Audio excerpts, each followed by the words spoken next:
ಸಂಸಾರದ ರಾಡಿ ಒಳಗೆ ನನ್ನನ್ನು ನೂಕಬೇಡ, ಈ ಸಂಸಾರದ ಬಂಧನದ ಒಳಗೆ ನನ್ನ ಹಾಕಬೇಡ ಅಂತ ತಿಳ್ಕೊಂಡು ಎಷ್ಟೇ ಕೇಳಿಕೊಂಡ್ರು ಕೂಡ ಈ ಸಮಾಜದ ಏಳಿಗೆಗಾಗಿ, ಸಮಾಜದ ಉಳಿವಿಗಾಗಿ ಗುರುಗಳು ಹೇಳ್ತಾರೆ ನೀವು ಮದುವೆ ಆಗಲೇಬೇಕು ಅಂತ. ನಿನ್ನೆ ದಿನ ನಾವೆಲ್ಲ ಕೇಳ್ಕೊಂಡು ಬಂದು ಆ ಶರಣಬಸಪ್ಪನವ್ರಿಗೆ ಏನ್ ಹೇಳಿದ್ರು, ಮದುವೆ ಆಗ್ಲೇಬೇಕಂತ ಗುರುಗಳು ಹೇಳಿದ್ರು. ಆಗ ಎಲ್ಲದ್ರ ಬಗ್ಗೆ ಗುರುಗಳು ತಿಳಿಸಿ ಹೇಳಿದ್ರು, ಈ ಭೂಮಿ ಋಣ, ತಾಯಿ ಋಣ, ಗುರುವಿನ ಋಣ, ಈ ಮೂರೆಲ್ಲ 7 ಜನ್ಮ ಎತ್ತಿದ್ರು ತೀರ್ಸಕ್ ಆಗೋದಿಲ್ಲ ಅಂತ. ಅದಕ್ಕೆ ಆ ರೀತಿ ಒಳಗ ಅಂದು ಶರಣಬಸಪ್ಪನ ಮದುವೆ ಮರುಳಾರಾಧ್ಯ ಗುರುಗಳ ಸಾನ್ನಿಧ್ಯದಲ್ಲಿ ಆತಂದ್ರೆ ಇವತ್ತು ವಿಶೇಷವಾಗಿ ನಮ್ಮ ಶಿವಯೋಗ ಮಂದಿರ ಸಂಸ್ಥೆಯ ಅಧ್ಯಕ್ಷರು 3000 ಮಠದ ಪರಮ ಪೂಜ್ಯ ಜಗದ್ಗುರು ಸನ್ನಿಧಿಯವರ ಸಮ್ಮುಖದಲ್ಲಿ ಶರಣಬಸಪ್ಪನ ಮದುವೆ ಇವತ್ತು ನೆರವೇರಿತಂದ್ರೆ ಅಂದು ನಡೆದಂತ ಮದುವೆ ಮತ್ತೆ ಪುನಃ ಇವತ್ತು ಎಷ್ಟೋ 100 ವರ್ಷದಿಂದ ಇವತ್ತಿಲ್ಲಿ ನಿಜವಾದ ಮದುವೆ ನಡೆದಂತೆ. ಅದಕ್ಕೆ ಈ ಕಾರ್ಯಕ್ರಮದಲ್ಲಿ ನಮ್ಮ ಗದುಗಿನ ಬ್ಯಾಂಕ್ ಮ್ಯಾನೇಜರ್ಗಳಂತ ಆಶ್ರಮದಲ್ಲಿ ಬಹಳಷ್ಟು ಕಳಕಳಿ ಪ್ರೀತಿ ಉಳ್ಳವರಾಗಿರುವಂತ ಬ್ಯಾಂಕ್ ಮ್ಯಾನೇಜರ್ಗಳಂತ ಪರಶುರಾಮ್ ಕಟ್ಟಿಮನಿ ಸರ್ ಅವರಲ್ಲಿ, ನಮ್ಮ ಆಡಳಿತ ಅಧಿಕಾರಿಗಳಂತ ಸನ್ಮಾನ್ಯ PC ಹಿರೇಮಠ ಅವರಲ್ಲಿ, ನಮ್ಮ ಆಶ್ರಮದ ಮ್ಯಾನೇಜರ್ಗಳಂತ ವೇದಮೂರ್ತಿ ಪಂಡಿತ್, ಹೇಮರಾಜ್ ಶಾಸ್ತ್ರಿಗಳು ಮ್ಯಾನೇಜರ್, ವೀರೇಶ್ವರ ಪುಣ್ಯಾಶ್ರಮ ಗದಗ ಅವರಲ್ಲಿ, ಹಾಗೂ ನಮ್ಮ ಪತ್ರಿಕೆ ಮಾಧ್ಯಮದ ಪ್ರೊಫೆಸರ್ ಆಗಿರುವಂಥ ಅಂಬಣ್ಣ S ಜಮಾದಾರ್ ಅವರಲ್ಲಿ, ಹಾಗೆ ಸಂಗೀತ ಶಿಕ್ಷಕರಾಗಿರುವಂಥ ದೇವೇಂದ್ರ ಕುಮಾರ್ ಹೊಸ್ಕೇರ್ ಅವರಲ್ಲಿ,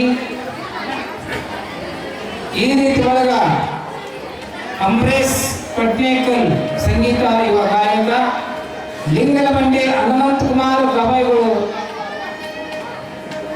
ಹನುಮಂತ ಕುಮಾರ್ ಲಿಂಗಲಬಂಡಿ ಗಾಯಕರು, ಹಾಗೆ ನಮ್ಮ ದೊಡ್ಡಬಸವೇಶ್ವರ ಶಾಸ್ತ್ರಿಗಳು ಕರಬದಿನಿ ಅವರು, ಶ್ರೀಧರ್ ರೆಡ್ಡಿ ಅವರಲ್ಲಿ, ಮತ್ತು ಇನ್ನೊಂದು ವಿಶೇಷ ನಮ್ಮ ಶಂಕರ್ ಬಿಂದಾಳ್ ಅವರಲ್ಲಿ, ನಮ್ಮ ಆಶ್ರಮದ ಯವರೇ ಜಾತ್ರಿ ಪಂಡಿತ ಪಂಚಾಕ್ಷರ ಗುರುಗಳ ಜಾತ್ರೆ ಸಂದರ್ಭದಲ್ಲಿ ಸುಮಾರು ಡಾಕ್ಟರ್ ಪಂಡಿತ ಪುಟ್ಟರಾಜ ಗುರುಗಳು ಇರುವಾಗಲಿಂದ ಹಿಡಿದುಕೊಂಡು ಸುಮಾರು 40-50 ವರ್ಷ ಪರ್ಯಂತರವಾಗಿ ಆಶ್ರಮಕ ಜಾತ್ರೆಗೆ ಬಂದು ತಾವೆಲ್ಲ ಗ್ರಾಮದ ನಮ್ಮ ಪರಮ ಪವಿತ್ರವಾಗಿರುವಂತ ಬೆಳವಣಿಗೆ ಗ್ರಾಮದ ನಮ್ಮ ಎಲ್ಲಾ ಸದ್ಭಕ್ತರು ಆಶ್ರಮದ ಜಾತ್ರೆಗೆ ಬಂದು ಅಡಿಗೆಯನ್ನು ಮಾಡಿ ಎಲ್ಲರಿಗೂ ನೀಡುವಂತ ಪುಣ್ಯ ಅಂತ ಬೆಳವಣಿಗೆ ಗ್ರಾಮದ ಸದ್ಭಕ್ತರು. ಆ ಗ್ರಾಮದ ವತಿಯಿಂದ ಕೂಡ ಇಲ್ಲಿ ನಮ್ಮ ಈಶಣ್ಣ ಬೆಳವಣಿಗೆ ಸೌಕಾರ್ ಹೊಸಂಗಡಿ ಅವರು ಕೂಡ ಇಲ್ಲಿ ಬಂದಿದ್ದಾರೆ. ಅವರಿಗೂ ಕೂಡ ಒಂದು ಸುತ್ತ ನಂತರದಲ್ಲಿ ಇವತ್ತು ಈ ಕಾರ್ಯಕ್ರಮಕ್ಕೆ ಯಂಗಟಿಯರಿ ಗ್ರಾಮದವರು ಬಂಡಾಳ, ಗಡ್ಡಿ, ಆಗೋಲಿ, ಇಟ್ಲಾಪುರ, ಆರಾಳ, ಮಲಕನಮಡಿ, ಬಂಕಾಪುರ, ಕನಕಗಿರಿ, ಉದಯಚಾರಿ, ಗಂಗನಾಳ್, ಯಲಬುರ್ಗಾ, ಬೇಳೂರು, ಬೇವೂರು, ಹಾಗೆ ಬೆಳ್ಳಟ್ಟಿ, ಗಂಗಾವತಿ, ಬಳ್ಳಾರಿ ಮತ್ತು ಇನ್ನೂ ಅನೇಕ ಗುಡೇಚಾಲಿ, ಈ ರೀತಿ ಒಳಗೆ ಇನ್ನೂ ಅನೇಕ ಭಾಗದಿಂದ ಇವತ್ತು ಸಾಕಷ್ಟು ನಮ್ಮ ರುದ್ರಸಾರ ಮಠ ಇರ್ಬೋದು, ಆರಾಳ ಇರ್ಬೋದು, ಏರೂರು ಇರ್ಬೋದು, ಜಂತಗಲ್ ಇರ್ಬೋದು, ಇಷ್ಟೊಂದು ಸುಮಾರು ಇನ್ನೂ ಬಹಳಷ್ಟು ಜನ ಇಲ್ಲಿ ಆಗಮಿಸ್ತಾರೆ. ಹಾಗಾಗಿ ಇಲ್ಲಿ ಆಗಮಿಸಿದಂತ ಈ ಪುರಾಣ ಶರಣಬಸವೇಶ್ವರ ಲಗ್ನಕ್ಕೆ ಪಾಲ್ಗೊಂಡಿರುವಂತ ಒಂದು ಮಾತು ಹೇಳ್ಬೇಕಂದ್ರೆ ಇಲ್ಲಿ ಆಗಮಿಸಿದಂತೆ ನನ್ನ ಆತ್ಮೀಯ ಸರ್ವಧರ್ಮದ ಸಮಸ್ತ ಭಕ್ತ ಬಂಧುಗಳೇ, ನಿಮ್ಮೆಲ್ಲರ ಅಂತರಾತ್ಮದ ಪವಿತ್ರ ಆತ್ಮಕ್ಕೆ ಶರಣಾರ್ಥಿಯನ್ನು ಸಮರ್ಪಿಸ್ತಾ ಇದ್ದೇನೆ. ವಯಂಗಾದ್ರೆ ಜೋರು ಚಪ್ಪಳೆ ನಿಮಗೆಲ್ಲ ಒಂದು ಹೇಳ್ಬೇಕಂದ್ರೆ ನಾನು ಹೇಳ್ತೀನಿ, ನಮ್ಮ ನಿಮ್ಮೆಲ್ಲರ ಕಣ್ಣಿಗೆ ದರ್ಶನ ಭಾಗ್ಯವನ್ನು ಕೊಟ್ಟು ನಮ್ಮ ಪಾಪವನ್ನು ತೊಳೆದು ನಮ್ಮನ್ನ ಪರಮ ಪವಿತ್ರ ಮಾಡಿದಂತ ಪರಮ ಪೂಜ್ಯ ಜಗದ್ಗುರು ಸನ್ನಿಧಿಯವರ ಪಾದಕ್ಕೆ ಜೋರಾಗಿ ಚಪ್ಪಾಳೆ ಮೂಲಕ ಅಭಿನಂದನೆ ಸಲ್ಲಿಸ್ತಾರೆ. ಅದಕ್ಕೆ ಈಗ ನಮ್ಮ ಗಡ್ಡಿಯವರು ಮತ್ತು ನಮ್ಮ ಯಂಗಟಿಯರಿ ಗ್ರಾಮದ ಗಂಡಿನವರು ಮತ್ತು ಹೆಣ್ಣಿನವರಾಗಿ ಕೂಡ ಬಂದಿದ್ದಾರೆ, ಇನ್ನೂ ಬರ್ತಾ ಇದ್ದಾರೆ. ಅವರಿಗಾಗಲೇ ಸಪ್ರೇಟ್ ಅಲ್ಲಿಂದ ಇಲ್ಲಿ ಟ್ರೈನ್ ಬಿಟ್ಟು ಅಡಿ ಹಾಕಿಲ್ಲ, ಆದ್ರೆ ಟ್ರೈನ್ ಬರ್ತೈತಿ. ಇರಲಿ, ಆಮೇಲೆ ಹೇಳ್ತೀನಿ. ಒಂದು ಕನ್ಯಾ ನೋಡೋದೈತಿ. ಆಮೇಲೆ ನಮ್ಮ ಗವಾಯಿಗಳು ಪುರಾಣ ಹೇಳ್ತಾರೆ. ಅಂದ್ರೆ ನಮ್ಮ ಗವಾಯಿಗಳು ಒಂದು ಪದ್ಯ ಹಾಡಿ ಪುರಾಣ ಓದಿದ್ರಂತೆ. ಪುರಾಣದ ವಿಷಯಕ್ಕೆ ಕೈಲಾಸದೊಳಗೆ ನಾವು ಪರಮಾತ್ಮ ಪಾರ್ವತಿ ಆಗಿದ್ವೇನೋ ಈ ಭೂಲೋಕದ ಬಂದು ಆಗಿರ್ತೀವಿ. ಮತ್ತೆ ನಾವು ಇಬ್ಬರು ಸೇರ ದಾಂಪತ್ಯ ಜೀವನದಲ್ಲಿ ಪಾದಾರ್ಪಣೆ ಮಾಡ್ತೀವಲ್ಲ ಅಂತ ತಿಳ್ಕೊಂಡು ಮಹಾದೇವಿ ಖುಷಿ ಖುಷಿ ನಗ್ತಾ ಇದ್ದಾಳೆ. ನೋಡರೆ ಇತ್ತ ಶರಣಬಸಪ್ಪನ ಕೂಡ ಅಷ್ಟೇ ಮನದಲ್ಲಿ ಖುಷಿ. ಕನ್ಯಾ ವರ ಮನಸ್ಸಿ ಬಂತು, ವರ ಕನ್ಯಾ ಮನಸ್ಸಿ ಬಂತು. ಆಯ್ತಂತ ತಿಳ್ಕೊಂಡು ಇಬ್ರು ಒಪ್ಕೊಂಡ್ರು. ಆಗ ಮುಂದ ಏನಾಗ್ತತಿ ಅದಕ್ಕಿಂತ ಪೂರ್ವದಲ್ಲಿ ಒಂದು ಮಾತು ಹೇಳ್ತೀನಿ. ಹಿಂಗ ನಮ್ಮ ಮತ್ತೀಗ ಅವ್ರು ನನಗೆ ಗೊತ್ತಿಲ್ಲ. ಈಗ ಬ್ರದರ್ ನಿಮಗೆಲ್ಲ ಗೊತ್ತಿರ್ಲಿ, ಇಲ್ಲಿ ತಬಲಾ ಬಾರಿಸ್ತಾರ ನಮ್ಮ ಇರ್ಭದ್ರಪ್ಪ ಮಾಸ್ಟರ್, ಪ್ರಸಿದ್ಧ ತಬಲಾ ಬಾರಕರು. ಅವ್ರು ಏನ್ ಮಾಡಿದ್ರು, ತಮ್ಮ ಗೆಳೆಯರನ್ನ ಕರ್ಕೊಂಡು ಕನ್ಯಾ ನೋಡಕ್ ಬಂದರು. ಕನ್ಯಾ ನೋಡಕ್ ಬಂದ್ರು. ನಿಮಗೆ ಹೇಳ್ತೀನಿ, ಅಷ್ಟೊತ್ತಿಗೆ ಕನ್ಯೆ ಇಲ್ಲಿ ಹಂಗಿತ್ತಂದ್ರ ಇದು ಒಂದು ಕನ್ಯಾನ ಒಂದು ಅಮೇರಿಕದ ಗಂಡು ಇರ್ತಾವ, ಕರ್ಪೂರ ಗಂಡು ಗಂಡು ಹಂಗಿತ್ತಿದ್ದು ಬೆಳಗ ಕಳೆಗ. ಈ ರೀತಿ ಒಳಗೆ ಕನ್ಯಾ ನೋಡಿದ್ರೆ ಕಣ್ಣು ಮುಚ್ಚಿನ ತಾಳಿ ಕಟ್ಬೇಕು ಅಂತ ಒಂದು ಕರ್ಪೂರ ಗಂಡು ಇದ್ದಂಗಿತ್ತು ಕನ್ಯಾ. ಆದ್ರೆ ಅದಕ್ಕೆ ಏನಪ್ಪ ಅಂದ್ರೆ ಅವ್ರ ತಂದೆ ತಾಯಿ ಸಂಸ್ಕಾರ ಕೊಟ್ಟಿದ್ದಿಲ್ಲ. ಇದು ಒಂದು ತಪ್ಪು. ಉಣ್ಣದ ಮಕ್ಕೊಂಡ್ಬಿಡೋದು ಇಷ್ಟ. ಆದ್ರೆ 20 ವರ್ಷ ವಯಸ್ಸಾದ್ರೂ ಹಲ್ಲೆ ತಿಕ್ಕಿದ್ದಿಲ್ಲ. ಏನ್ ಮಾಡ್ಬೇಕು, ಅದು ತಿಕ್ಕಿದ್ದಿಲ್ಲ. ಕನ್ಯಾ ನೋಡ್ತಾ ಬರ್ತೀವಿ ಅನ್ನೋದಷ್ಟ ತರ ನೋಡು. ಅವ್ರವ್ವ ಒಂದು ಡ್ರೆಸ್ ತಗೊಂಡು ಬೇವಿನ ಗಡ್ಡಿ ತಗೊಂಡು ಬೇಯಿಸಿ ಕುಂದಿರಿಸಿ ತಿಕ್ಕಿ ಸ್ವಚ್ಛ ಮಾಡಿದ್ಲು. ಅವಾಗ ಮುಂದೆ ಬಂದು ಕುಂತಾಗ ಮತ್ತು ಹೊರಕ ಅದ್ರಾಗ ನಮ್ಮ ನಿರ್ಭದ್ರಪ್ಪ ಸರ್ ಅಂದ್ರೆ ಭಾರಿ ಸ್ಮೆಲ್ ಗೊತ್ತ ಹಿಡಿತಾರ. ಇಲ್ಲೆಲ್ಲ ಮಿರ್ಚಿ ಬಜ್ಜಿ ಪೂರಿ ಆಗಿದ್ವು ಅಂದ್ರೆ ಇಲ್ಲೆಲ್ಲ ಹೋಟೆಲ್ ಐತೋಡು ಅಂತ ಹೇಳ್ತಾರ ಅವ್ರು. ಅಂತ ಗೊತ್ತಿಡಿ ಅಂತವ್ರು. ಅವಾಗ ಹೇಳಿದ್ಲಕ್ಕಿ ಮಗಳಿಗೆ, ತಗೋ ಇವೆರಡು ಯಾರಕ್ಕೆ ಇಟ್ಕೊ, ನೀವು ಎರಡು ಎದಕ್ಕ ಇಟ್ಕೋ ಯಾರಕ್ಕೆ ಅಂತ ಅವ್ರು ಕೊಟ್ಲು. ಆ ಮಗಳ ಕೈಯಾಗ ಕೊಟ್ಲು. ಕೊಡೋದಷ್ಟ ತಡ ಅಲ್ಲಿ ಹೊರಗೆ ಗೇಟ್ ಐತಲ್ಲ, ಆ ಗೇಟಿಗೆ ಅವ್ರು ಬರೋದ್ರಾಗ ಒಂದು ತಿನ್ನು, ಬಂದು ಕುಂತ ಮೇಲೆ ಒಂದು ತಿನ್ನು ಅಂತ ಹೇಳಿದ್ರು. ಅವ್ರು ಇಷ್ಟ. ಮುಂದೇನ ಅವಾಗ ಈ ಗಾಡಿಲಿಂದ ಈ ಗಾಡಿಗೆ, ಈ ಗಾಡಿಲಿಂದ ಈ ಗಾಡಿಗೆ ಇಷ್ಟು ದೊಡ್ಡ ಮನೆ ಇತ್ತು. ನಾನು ನೋಡಕ್ ಬರ್ತಾರಂತ ಖುಷಿಯಾಗಿ ಅಡ್ಡಾಡಿದ್ದೆ. ಹಂಗ ಅಡ್ಡಾಡೋಂಥ ಸಂದರ್ಭದಾಗ ಗೇಟಿಗೆ ಬಂದು ನೋಡಿ ಬೈಕ್ ಇಬ್ಬರೇ ಇದ್ರಲ್ಲ. ಬೇಗವ್ವ ಇಬ್ರು ಬಂದ್ರೆ ಈಗ 1 ತಿಂಗಳ 2 ತಿಂಗಳು ಅಂದ್ಬಿಟ್ಟಿದ್ದಾರೆ. 1 ತಿಂಗಳ 2 ತಿಂಗಳು ಅನ್ನೋದ್ರಾಗ ಇವರು ಬೈಕ್ ಆಗಿದ್ರ ಅದು ಇರೋದಿಬ್ರು ಬಂದೀವಿ. 1 ತಿಂಗಳು 2 ತಿಂಗಳು ಅಂದ್ರೆ ಮತ್ತೆ ನೀನ್ ತಿಂತತೆ ನಾನು ತಿಂತತೆ ಅಂತೇಳಿ ಹೆದರಿ ಕೊಟ್ಟರು. ಹೆದರಿದ್ರು. ಚೇರ ಮಾಡಿಬಿಟ್ರು ಗಾಡಿ. ಯವ್ವ ಹೊಂಟ್ರೆ ಬಾ ಬಾರ ಹೋಗ ಬಂದೇ ತಮ್ಮ ಬಾರ ಯಪ್ಪ ಬಾರ ಕರೆದು. ಯವ್ವ ನಿನ್ನ ಮಗಳು 1 ತಿಂಗಳು 2 ತಿಂಗಳು ಅಂತದೆ, ಅದಕ್ಕೆ ನಾವು ಇರೋದಿಬ್ಬರದಿ ಹೋಗಿ ಬಂದ್ರು. ಇಲ್ಲಪ್ಪ ಬ್ಯಾರೆ ಬರ್ರಿ ಅಂತ ಕರ್ಕೊಂಡು ಕುಂದಿರ್ಸಿದ್ರು. ಕನ್ಯಾ ನೋಡಿದ್ರು. ಅವ್ರಿಗೆ ಇವ್ರಿಗೆ ಅಡಿಗೆ ಮನಸ್ಸಿಗೆ ಬಂತು. ಮುಂದೆ ಮದುವೆ ಆಯ್ತು. ಮುಂದೆ ಏನಾಯ್ತು ನೋಡೋಣ. ಇಲ್ಲಿ ನಮ್ಮ ಶರಣಬಸಪ್ಪನವರು ಕೂಡ ಕೇಳ್ತಾರೆ, ಏ ಶರಣಬಸಪ್ಪ ನಿನಗೇನಾದ್ರೂ ಬಂಗಾರ ಬೇಕು, ವರದಕ್ಷಿಣೆ ಬೇಕು, ಏನಾದ್ರೂ ಬೆಳ್ಳಿ ಬೇಕೋ, ಏನು ಗಾಡಿ ಬೇಕೋ, ಏನ್ ಬೇಕು ಅಂತ ಕೇಳಿದ್ರು. ಯಾರು ಹುಡುಗನ ಕಡೆ ಇರ್ತಾರಲ್ಲ, ನನಗ ಈ ಬೀಗರ್ದು ಏನಿರಂಗಲ್ಲ, ಆಂಟಿ ಬೀಗರ್ ಅಂತಾರಲ್ಲ, ಅವರ ಭಾಳ ಗಲಾಟೆ ಎಬ್ಸೋರು. ಏಯ್ ಬಂಗಾರ ಕೇಳೋದು. ಅವ್ರು ಈ ಹುಡುಗನ ಕಡೆ ಏನು ಕೇಳಂಗಿಲ್ಲ. ಸಾಕು ಎತ್ತರ ಕಲ್ಯಾಣ ಆದ್ರೆ ಸಾಕಂತ ಅವ್ರದ್ದು ಇರ್ತೈತಿ. ಇವ್ರು ಮಾಡಿರ್ತಾರೆ. ಏಯ್ ಹೊತ್ತುಕೊಂಡು ಹುಲ್ಲ ಹೊರಿಯ ಹೊತ್ತುಕೊಂಡು ಏರು ಹಚ್ಚಿ ಹಾಕಿಕೊಂಡು ಬರಬರ ಕುದುರೆ ಚಾಕರಿ ಮಾಡ್ತಾನೆ, ಕುದುರೆಗೆ ಹುಲ್ಲು ತಂದಾಕ್ತಾನೆ, ಕುದುರೆ ಮೈಗಿಡ್ತಾನೆ, ಕುದುರೆ ಸಾಕ್ತಾನೆ. ನಿನ್ನ ಅರಮನೆಗೆ ಅದನ್ನೇ ಅವನ ಹೆಸರು ಚೆನ್ನಯ್ಯ ಅಂತ. ಆ ಚೆನ್ನಯ್ಯ ಅವನ ಗುಡಿಸಲಿನಿಂದ ಬಂದಿದ್ದ. ಆ ಅಂಬಲಿಯನ್ನು ಊಟ ಮಾಡಿದ್ದೇನೆ. ಅಂಬಲಿಗಿಂತ ನಿನ್ನ ಪಂಚಪಕ್ವಾನ್ನ ರುಚಿ ಅನ್ನಿಸ್ಲಿಲ್ಲ, ಅಂಬಲಿ ಬಹಳ ರುಚಿಯಾಗಿತ್ತು ಅಂತ ಹೇಳಿದ.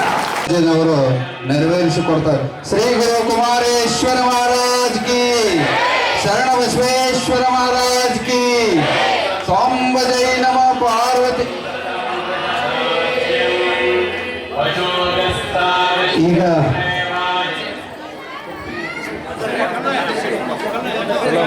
ತುಲಾಭಾರವನ್ನ ಗದುಗಿನ ಬೀರೇಶ್ವರ ಪುಣ್ಯಾಶ್ರಮದ ಪರಮ ಪೂಜ್ಯ ಡಾಕ್ಟರ್ ಕಲ್ಲಯ್ಯಜ್ಜನವರು ಗುರುಗಳ ಒಂದು ತುಲಾಭಾರವನ್ನ ಮಾಡಿದ್ದಾರೆ. ಮದುವೆ ಕಾರ್ಯಕ್ರಮವನ್ನ ಹಮ್ಮಿಕೊಂಡಿದ್ದೇವೆ. ಗಂಡಿನವರಾಗಿ ವೆಂಕಟಗಿರಿ ಗ್ರಾಮದ ಸಕಲ ಸದ್ಭಕ್ತರು, ಹೆಣ್ಣಿನವರಾಗಿ ಗಂಟಿ ಗ್ರಾಮದ ಸಕಲ ಸದ್ಭಕ್ತರು ತುಲಾಭಾರ ಮಾಡಿದ್ರು. ತುಂಬ ಬೇಗ ಬರಬೇಕು. ಮಹಾರಾಜಿಗೂ ಜೋಳಿಗೆ ತಗೊಂಡು ಹೋದವರು ಇಲ್ಲಿ ಬರಬೇಕು, ವೇದಿಕೆ ತರಬೇಕು. ಜೋಳಿಗೆ ಯಾರು ತೆಗೆದುಕೊಂಡು ಹೋಗಿರಿ? ಈಗ ಹಾನಗಲ್ಲ ಕುಮಾರೇಶನ ಪಾದಕ್ಕೆ ಕಾಣಿಕೆ ಅರ್ಪಣ ಆಗ್ತದ. ಆ ಜೋಳಿಗೆ ಕಾಣಿಕೆ ಹಾಕಿದವರು ಹಾಕ್ರಿ. ಜೋಳಿಗೆ ತಗೊಂಡು ಹೋದವರು ನೇರವಾಗಿ ಆ ಜೋಳಿಗೆಯನ್ನ ವೇದಿಕೆ ತೆಗೆದುಕೊಂಡು ಬರಬೇಕು. ಜೋಳಿಗೆ ತಗೊಂಡು ಹೋದವರು ಇಲ್ಲಿ ಬರಬೇಕು. ಮಾಡಿದಂತ ಭಕ್ತಾದಿಗಳು ಕೆಳಗಡೆ ಬರಬೇಕು. ಮುಂದಿನ ಇನ್ನೂ 2 ತುಲಾಭಾರಗಳಿದೆ ಕಲ್ಲಯ್ಯನವರಿಗೆ. ಬೇಗ ಬೇಗ ಇನ್ನು ಶರಣರ ಒಂದು ಮದುವೆ ಕಾರ್ಯಕ್ರಮ ಇದೆ.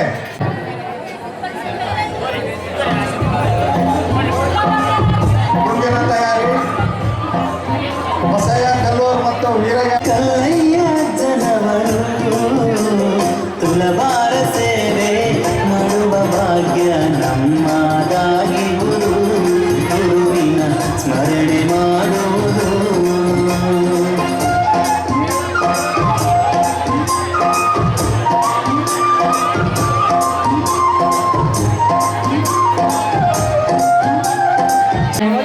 ಸಚಿದಾನಂದ ರೂಪಾಯ ಶಿವಾಯ ಪ್ರಭವೇ ನಮಃ.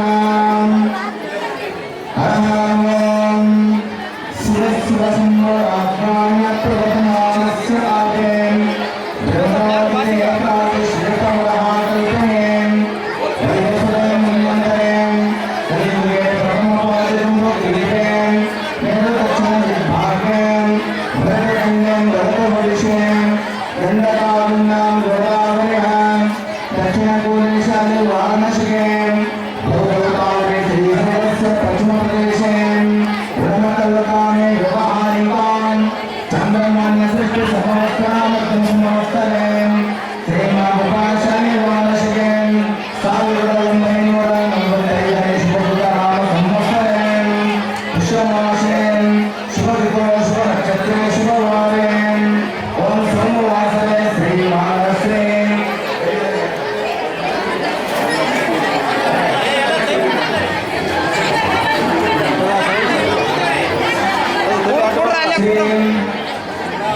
ಕೊಪ್ಪಳ ಜಿಲ್ಲಾ ಗಂಗಾವತಿ ತಾಲೂಕು ವೆಂಕಟೇಶ ಗ್ರಾಮ ನಿವಾಸಿ ಶ್ರೀ ಶರಣಬಸವೇಶ್ವರ ಪರಿವಾರ ಸಮೇತ ಶ್ರೀ ಗಡಿ ಗ್ರಾಮ ನಿವಾಸಿ ಮಹಾದೇವಮ್ಮ ಸಹಕುಟುಂಬ ಪರಿವಾರದವರಿಂದ ಇವರ ಸಹಕುಟುಂಬದವರಿಂದ ಬಂಧು ಬಾಂಧವರಿಂದ ಗ್ರಾಮ ಗುರುಹಿರಿಯರಿಂದ ಭಕ್ತಾದಿಗಳಿಂದ ಪೂಜೆಯಿಂದ ಮಹಾಶರಣಬಸವೇಶ್ವರ ಮಹಾದೇವನವರ ವಿವಾಹ ಮಹೋತ್ಸವ ನಿಮಿತ್ತ ಮಹಾಉಮಾಮಹೇಶ್ವರ ವಿಘ್ನೇಶ್ವರ ಮಹಾಪೂಜಾಂ ಕರಿಷ್ಯೇಂ. ಓಂ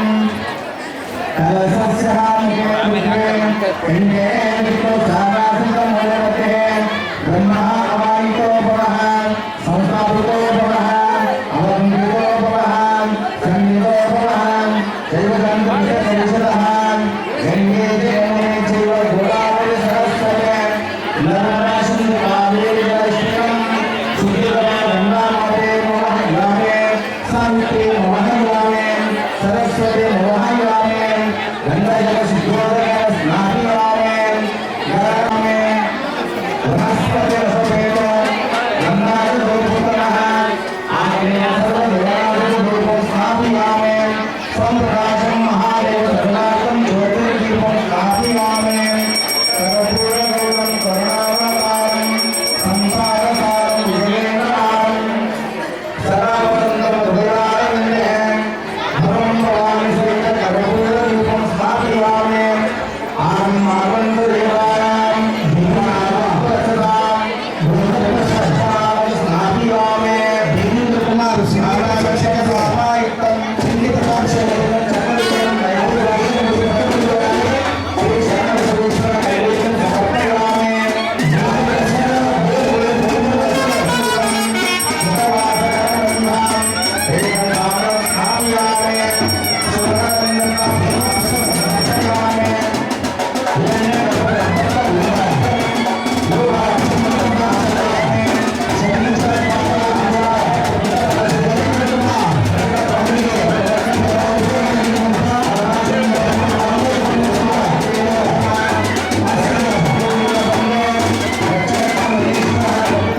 ಹೋಗಿ ಚೆನ್ನಯ್ಯ ಅಂತ ಕರೀತಾನೆ.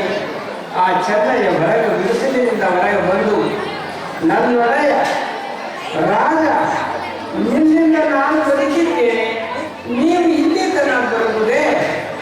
ಹೇಳಿ ಕಳಿಸಿದ್ರೆ ನಾನೇ ತಮ್ಮ ಅರಮನೆಗೆ ಬಂದು ನಿಮ್ಮನ್ನು ಕಾಳ್ತಿದ್ದೆ ಅಂತ ಹೇಳ್ದ. ಇಲ್ಲ ಕಣಪ್ಪ, ನೀನು ನನ್ನ ಅರಮನೆಯ ಪಕ್ವಾನ್ನಕ್ಕಿಂತ ರುಚಿಯಾದ ಅಂಬಲಿಯನ್ನ ಭಗವಂತನಿಗೆ ಉಣಿಸಿದೀಯ.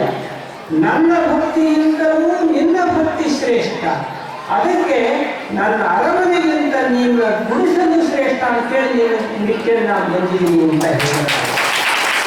ಆದ್ದರಿಂದ ನಾವು ತಿಳ್ಕೋಬೇಕು, ಇವೆಲ್ಲ ಇತಿಹಾಸದಲ್ಲಿ ನಡೆದಂಥವುಗಳು, ಇವೆಲ್ಲ ನಡೆದಿಲ್ಲ ಅಂತಲ್ಲ, ನಡೆದಿದ್ದಾವೆ. ಅದಕ್ಕೆ ನಾವು ಅರ್ಥ ಮಾಡ್ಕೋಬೇಕು.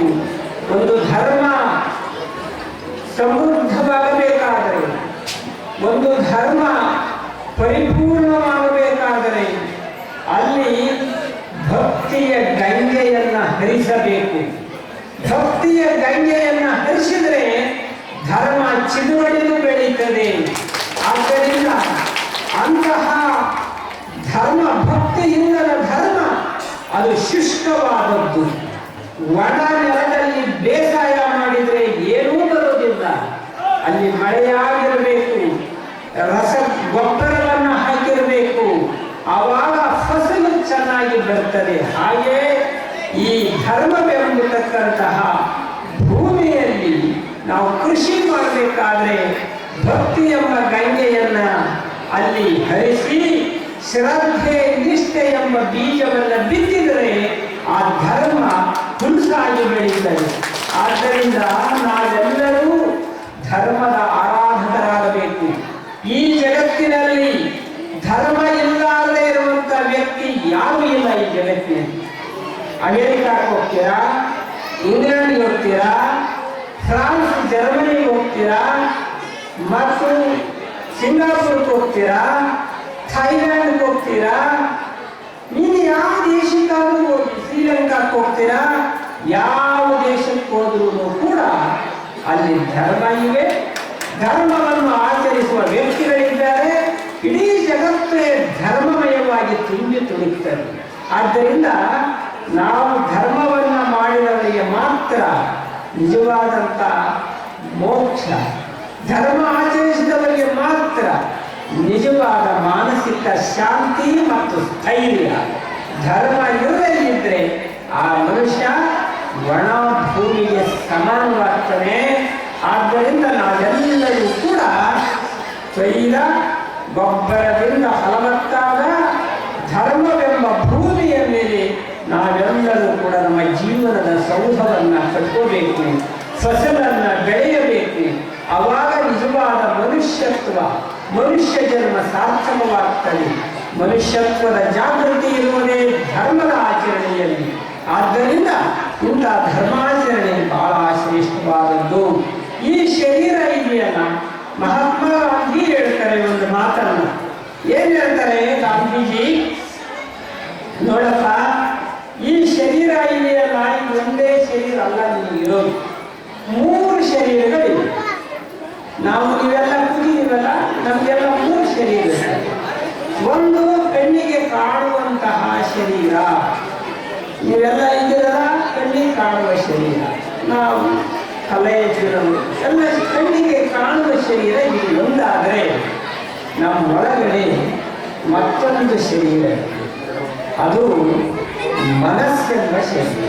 ಅವ್ರು ಹೇಳ್ತಾರೆ, ಇದು ಮನಸ್ಸು ಎಂಬತಕ್ಕಂಥದ್ದಿದೆ, ಅದು ಕೂಡ ಒಂದು ಶರೀರ. ಈ ಶರೀರ ನಮ್ಮ ಕಣ್ಣಿಗೆ ಕಾಣಿಸ್ತದಲ್ಲ, ಇದನ್ನ ನಾವು ಹೆಂಗೆ ಇಟ್ಕೊಳ್ಳೋದು? ಊಟ ಮಾಡಬೇಕು, ವ್ಯಾಯಾಮ ಮಾಡಬೇಕು, ವಿಶ್ರಾಂತಿ ಮಾಡಬೇಕು, ಕ್ರೀಡೆ ಇದ್ರೆ ನಾವು ಆಟ ಆಡಬೇಕು, ಯೋಗ ಮಾಡಬೇಕು. ಇದೆಲ್ಲ ಏನಿದೆಯಲ್ಲ, ಇದು ಈ ಬಾಡಿಯನ್ನ ರಕ್ಷಣೆ ಮಾಡೋ ಆಹಾರ. ಅನ್ನ ಮಾಡಬೇಕು, ರೊಟ್ಟಿ, ಅನ್ನ, ಸಾರು, ಏನಾದರೂ ಊಟ ಮಾಡಿ. ಇದೆಲ್ಲ ಊಟ ಮಾಡಿದ್ರೆ ಈ ಬಾಡಿ ಚೆನ್ನಾಗಿರ್ತದೆ. ಅದು ಅಷ್ಟೇ ಬರೀ ಉಂಡು ಮಕ್ಕಳಂಗೆ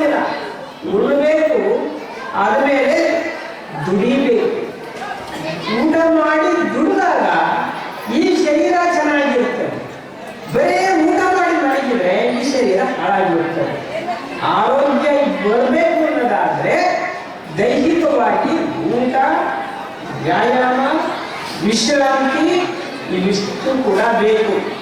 ಇನ್ನು ಮನಸ್ಸಿಗೆ ನೋಡಿ, ನಮ್ಮೊಳಗೊಂದು ಮನಸ್ಸಿದೆ. ಈ ಮನಸ್ಸು ತೃಪ್ತಿ ಆಗಬೇಕಾದ್ರೆ ಏನ್ ಮಾಡಬೇಕು ಅಂದ್ರೆ, ಇದಕ್ಕೆ ಶಾಲೆಗಳಿದ್ದಾವಲ್ಲ, ಕಾಲೇಜುಗಳು, ಶಾಲೆಗಳು, ಗ್ರಂಥಾಲಯಗಳು, ಲೈಬ್ರರಿ, ಗ್ರಂಥಾಲಯಗಳು ಇವೆಲ್ಲ ಓದಬೇಕು, ಶಾಲೆಗೆ ಹೋಗಬೇಕು. ಅವಾಗ ಏನಾಗ್ತದೆ ಅಂದರೆ ಈ ಮನಸ್ಸು ಬಹಳ ಚೆನ್ನಾಗಿರ್ತದೆ. ಮನಸ್ಸನ್ನು ಕಟ್ಟೋದು, ಮನಸ್ಸು ಸಮೃದ್ಧವಾಗಿ ಬೆಳೆಯಬೇಕಾದರೆ ಓದಬೇಕು, ಬರೆಯಬೇಕು, ಗ್ರಂಥಾಲಯಗಳು ಬೇಕು, ಶಾಲೆ ಕಾಲೇಜುಗಳು ಬೇಕು. ಅವಾಗ ಮನಸ್ಸು ಚೆನ್ನಾಗಿರ್ತದೆ. ಇಲ್ಲಪ್ಪ ಅಂದರೆ ಮನಸ್ಸಿಗೆ ಏನಾಗುತ್ತೆ ಗೊತ್ತಾ? ಹುಚ್ಚಿಡಿತದೆ. ಹುಚ್ಚಿಡಿದ್ರೆ ಆ ಮನುಷ್ಯ ದೇಹ ಚೆನ್ನಾಗಿದ್ದು ಮನಸ್ಸು ಚೆನ್ನಾಗಿಲ್ಲದೆ ಇದ್ರೆ ಆ ಮನುಷ್ಯ ಈ ಸಮಾಜದಲ್ಲಿ ಉದ್ಯೋಗ ಆಗಂಗಿಲ್ಲ. ಆದ್ದರಿಂದ ನಮ್ಮ ಮನಸ್ಸು ಕೂಡ ಒಳಗಿದೆ, ಅದು ಚೆನ್ನಾಗಿರ್ತದೆ. ಎರಡಲ್ಲ, ಮೂರನೇದು ಆತ್ಮ ಅಂತ ಒಂದಿದೆ ಭಾವ. ಆ ಆತ್ಮ ಚೆನ್ನಾಗಿರ್ಬೇಕಾದ್ರೆ ಗಾಂಧೀಜಿ ಹೇಳ್ತಾರೆ ಏನ್ ಮಾಡಬೇಕು ಅಂತಂದ್ರೆ ಮೆಡಿಟೇಷನ್ ಮತ್ತು ಪ್ರೇಯರ್ ಮಾಡಬೇಕು ಅಂತ ಹೇಳ್ತಾರೆ. ಪ್ರಾರ್ಥನೆ ಮಾಡಬೇಕು, ಧ್ಯಾನವನ್ನ ಮಾಡಬೇಕು. ಅವಾಗ ಆತ್ಮ ಪರಮಾತ್ಮನಿಗೆ ಪ್ರಯಾಣವನ್ನು ಬೆಳೆಸ್ತದೆ. ಆದ್ದರಿಂದ ನಮ್ಮ ಶರೀರ, ನಮ್ಮ ಮನಸ್ಸು, ನಮ್ಮ ಭಾವ, ಆತ್ಮ ಇವೆಲ್ಲವೂ ಚೆನ್ನಾಗಿದ್ದಾಗ ಒಬ್ಬ ವ್ಯಕ್ತಿ ಚೆನ್ನಾಗಿದ್ದಾನೆ ಅಂತ. ಅದಕ್ಕೆ ನೋಡಿ, ಮನಸ್ಸೈತೆ, ಭಾವ ಇದೆ, ದೇಹನೇ ಚೆನ್ನಾಗಿರಲಿಲ್ಲ ಅಂದ್ರೆ ಏನು ಮಾಡೋದು? ಅದು ರೋಗದಿಂದ ಕೂಡಿದ್ರೆ ಏನು ಮಾಡೋಕ್ಕಾಗ್ತದೆ? ಅವನನ್ನು ಇನ್ನೊಬ್ಬರು ಎತ್ಕೊಂಡು ಹೋಗೋದಾದ್ರೆ ಏನು ಪ್ರಯೋಜನ? ಹಾಗಾಗಿ ಪ್ರತಿಯೊಬ್ಬ ವ್ಯಕ್ತಿಯೂ ಕೂಡ ದೇವರನ್ನ ಕಾಣಬೇಕು, ಆಮೇಲೆ ಶ್ರಮ ವಹಿಸಿ ದುಡಿಯಬೇಕು, ಹಾಗೂ ಆರೋಗ್ಯವನ್ನು ಚೆನ್ನಾಗಿಟ್ಕೋಬೇಕು ಮತ್ತು ಪರಮಾತ್ಮನಿಗೆ ಪ್ರಯಾಣವನ್ನು ಬೆಳೆಸಲು ಧರ್ಮವನ್ನು ಆಶ್ರಯಿಸಬೇಕು. ಇವು ಮೂರು ಇದ್ದಾಗ ಮಾತ್ರ ಮನುಷ್ಯ ಜನ್ಮದ ಸಾರ್ಥಕವಾಗ್ತದೆ. ಪಂಡಿತ್ ಕಲಯಜ್ಜನವರು ಇವತ್ತು ಪುರಾಣ ಹೇಳ್ತಾ ಇದ್ದಾರಲ್ಲ, ಏನನ್ನು ಕಟ್ಟಕ್ಕಾಗಿ ಇವು ಮೂರನ್ನು ಕೂಡ ನಮ್ಮ ಜನರ ಈ ಮೂರನ್ನು ಕಟ್ಟಕ್ಕಾಗಿ ವೇದಮೂರ್ತಿ ಕಲ್ಲಯ್ಯಜ್ಜನವರು ಒಂದು ತಿಂಗಳಲ್ಲಿ ಪ್ರವಚನವನ್ನು ಮಾಡಿದ್ದಾರೆ. ಶರಣಬಸವೇಶ್ವರ ಪ್ರವಚನ ಮಾಡಿದ್ದಾರೆ. ನೀವೆಲ್ಲ ಶರಣಬಸವೇಶ್ವರ ಪುರಾಣ ಕೇಳಿದ್ದೀರಿ. ಅದರಲ್ಲಿ ಎಷ್ಟೆಲ್ಲ ವಿಚಾರಗಳು ಬರ್ತವೆ. ಗುಬ್ಬಿಗೆ ಸಹಿತ ಅವರು ನೀರಿಟ್ಟು ಅವನ್ನ ಸಾಕ್ತಾರೆ. ನೀವು ಯಾರ ಮಾಡಿದ್ರ? ನಿಮ್ಮ ಮನೆ ಹತ್ರ ಗುಬ್ಬಿ ಬಂದರೆ ಅವನ್ನ ಆಚೆಗೆ ಹಾಕ್ತೀರಿ. ನಿಮ್ಮ ಮನೆಯ ಸಂಧಿಯಲ್ಲಿ ಮೇಲ್ಗಡೆ ಗೂಡು ಕಟ್ಟಿದರೆ ಒಂದು ಗುಬ್ಬಿ ಅದನ್ನು ಅಲ್ಲಿಂದ ಹಾರಿಸಿ ಆಚೆಗೆ ಕಳಿಸಿಬಿಡ್ತೀವಿ. ಅಂದರೆ ದಯೆಯೇ ಇಲ್ಲ ಅಂತಂದ ಮೇಲೆ ಧರ್ಮವನ್ನು ನೀವು ಹೆಂಗಪ್ಪ ಆಚರಿಸ್ತೀರಿ? ಶರಣಬಸವೇಶ ಏನು ಮಾಡ್ತಾರೆ? ಹೊಲದಲ್ಲಿ ಜೋಳತ್ತೆನೆ ಏನಿರ್ತಾವಲ್ಲ, 4-5 ಜೋಳತ್ತೆನೆ ಕೂಡಿಸಿ ಕಟ್ಟಿದ್ರು. ಅದ್ರ ಕೆಳಗಡೆ ಕುಡಿಕೆಗಳನ್ನು ಇಟ್ಟು ಅದರಲ್ಲಿ ನೀರು ಹಾಕಿದ್ರು. ಅವಕ್ಕೆಲ್ಲ ಗುಬ್ಬಿ ಬಂದು ನೀರು ಕುಡಿಯೋದು, ಅಲ್ಲೇ ತೆನೆ ಕಾಳು ತಿನ್ನೋದು ಆರಾಮಾಗಿರ್ತಿದ್ದು. ನೋಡಿ, ಹೀಗೆ ಶರಣಬಸವೇಶ ಧರ್ಮ ದಯೆಯಲ್ಲಿ ಕಂಡ. ನಾವು ಯಾರು ಅದನ್ನು ಮಾಡಕ್ ಸಾಧ್ಯ ಇಲ್ಲ. ಈಗ ಅದನ್ನು ಮಾಡಿದರೆ ಈ ಸ್ವಾಮಿ ಹೇಳಿದರೆ ಈ ಸ್ವಾಮಿಯಾಗಿ ಹುಚ್ಚಿಡಿದರೆ ಅದಕ್ಕೆ ಹೇಳ್ತಾರೆ ಅಂತ ಆಗ್ತದೆ ಅಲ್ವೇ? ಯಾರು ಮಾಡಲ್ಲ ಅದನ್ನು. ನೀವು 50 ವರ್ಷದಿಂದ ಪುರಾಣ ಕೇಳ್ಕೊಂಡು ಬಂದಿರಿ. ನೀವು ಯಾರಾದರೂ ಹೋಗಿ ಜೋಳತ್ತೆನೆಯಿಂದ ಕಟ್ಟಿ ಅದ್ರ ಕೆಳಗೆ ಕುಡಿಕೆಯನ್ನು ಕಟ್ಟಿ ನೀರು ಹಾಕಿದರೆ ಯಾರು ಹಾಕಿಲ್ಲ. ವರ್ಷ ಕೇಳೋದಷ್ಟೇ, ಅದನ್ನು ಯಾರು ಮಾಡಲಿಲ್ಲ. ಪುಣ್ಯಾತ್ಮ, ನೀವು ಅದನ್ನು ಮಾಡದೇ ಇದ್ದು ಪರವಾಗಿಲ್ಲ. ಆದರೆ ಎಷ್ಟು ಸಾಧ್ಯವಾಗುತ್ತೋ ಅಷ್ಟು. ನಿಮ್ಮ ಅಮ್ಮ ಮನೆ ಮುಂದೆ ಗುಬ್ಬಿ ಬಂದರೆ 4 ಕಾಳಿಗೆ ಹೊರಬಿಟ್ರೆ ಸಾಕು. ನೀವು ಕುಡಿಕೆ ಇಟ್ಟು ನೀರು ಹಾಕಿದಷ್ಟೇ ಪುಣ್ಯ ಬರ್ತದೆ. ಇಷ್ಟು ಮಾಡಿದರೆ ಸಾಕು. ಅದು ನಿಮ್ಮ ಧರ್ಮದ ಒಂದು ಆಚರಣೆಯನ್ನು ನಿಮ್ಮಲ್ಲಿ ಬೆಳೆಸ್ತದೆ. ಆ ಕಾರಣದಿಂದ ಜಂಗಮ ಭಕ್ತಿಯನ್ನು ಮಾಡೋದು ಜನ. ಅದಕ್ಕೆ ಇವತ್ತು ನಮಗೆ ಭಾಳ ಸಂತೋಷ ಆಗ್ತದೆ. ಈ ಬಿಸಿಲಿನ ಬೇಗೆ ಭಾಳ ಇದೆ, ಅರೆ ಭಾಳ ತಡ್ಕೊಳ್ಳೋಕ್ಕಾಗಲ್ಲ. ಆದರೆ ಇಲ್ಲಿ ಭಕ್ತಿಗೆ ಮಾತ್ರ, ಭಕ್ತಿಯ ಭಕ್ತಿಯು ತಂಪಿದೆಯಲ್ಲ, ಅದನ್ನು ಮಾತ್ರ ನಾವು ಇನ್ನೆಲ್ಲೂ ನೋಡೋಕ್ಕೆ ಸಾಧ್ಯ, ಇನ್ನೆಲ್ಲೂ ನೋಡೋಕ್ಕಾಗಲ್ಲ. ಇಂಥ ಪ್ರದೇಶದಲ್ಲಿ ನಮ್ಮ ವೇದಮೂರ್ತಿ ಕಲ್ಲಯ್ಯನವರು ಇಲ್ಲೇ ಪಕ್ಕದಲ್ಲಿ ಅವರ ಜನ್ಮಸ್ಥಳ. ಅವರು ನಿಮ್ಮೂರಿನಲ್ಲಿ ಭಾಳ ವರ್ಷಗಳವರೆಗೆ ನಿಮ್ಮೂರಿನಲ್ಲೇ ಇದ್ದು ಅವರು ನಿಮ್ಮ ಒಡನಾಟದಲ್ಲಿ ಇದ್ದರು ಅನ್ನೋದನ್ನು ನಾವು ಕೇಳಿದ್ದೇವೆ. ನೋಡಿ, ಇವತ್ತು ನಿಮ್ಮೂರಿನ ಒಡನಾಟ ಹೊಂದಿದಂಥ ವೇದಮೂರ್ತಿ ಕಲ್ಲಯ್ಯನವರು ಮಹಾನ್ ತಪಸ್ವಿಗಳು, ಪಂಚಾಕ್ಷರಿಗಳಾಗಿರುವುದು, ಮಹಾನ್ ತಪಸ್ವಿಗಳು, ಪುತ್ರಾಯುಗಳಾಗಿರುವುದು. ಅವರು ಕಟ್ಟಿ ಬೆಳೆಸಿದ ಆಶ್ರಮದ ಅಧ್ಯಕ್ಷರಾಗುವ ಯೋಗ ಬಂದಿದ್ದಾರೆ. ಎಂಥ ಪುಣ್ಯವಂತರು, ಎಂಥ ಪುಣ್ಯವಂತರು ನೋಡಿ. ಅಂಥ ದೊಡ್ಡ ಆಶ್ರಮದ ಜವಾಬ್ದಾರಿಯನ್ನು ಹೊತ್ತು ಆ ಆಶ್ರಮ ಯಾವಾಗಲೂ ಹೆಂಗೆ ನಡ್ಕೊಂಡು ಬಂದಿತ್ತು ಅದಕ್ಕಿಂತಲೂ ಒಂದು ಹೆಜ್ಜೆ ಮುಂದೆ ನಡೆಸುವಂತಹ ರೀತಿಯಲ್ಲಿ ಅದನ್ನು ನಡೆಸ್ತಾ ಇದ್ದಾರೆ. ನಿಜವಾಗ್ಲೂ ಬಹಳ ಸಂತೋಷ. ಅಂಥವರು ನಿಮ್ಮ ಗ್ರಾಮಕ್ಕೆ ಬಂದು, ನನ್ನ ಗ್ರಾಮ, ನಾನು ಓಡಾಡಿದ, ನಾನು ಹುಟ್ಟಿದ ಊರಿಗಿಂತಲೂ ಹೆಚ್ಚಾದ ಈ ಗ್ರಾಮದಲ್ಲಿ ನಾವೇ ಪುರಾಣ ಹೇಳಬೇಕು ಅಂತೇಳಿ ಅವರು ಪುರಾಣ ಹೇಳ್ತಾ ಇದ್ದಾರಲ್ಲ. ಇಷ್ಟು ಜನರನ್ನ ಧರ್ಮದ ದಾರಿಗೆ ಹಚ್ಚಿದ್ದಾರಲ್ಲ, ಇದು ಸಣ್ಣದ, ಇಷ್ಟೇ ಅಲ್ಲ. ಈ ಗ್ರಾಮಕ್ಕೆ ನಾವು ಬರಬೇಕು ಅಂತ ಅವರ ಅಪೇಕ್ಷೆ ಪಕ್ಷ.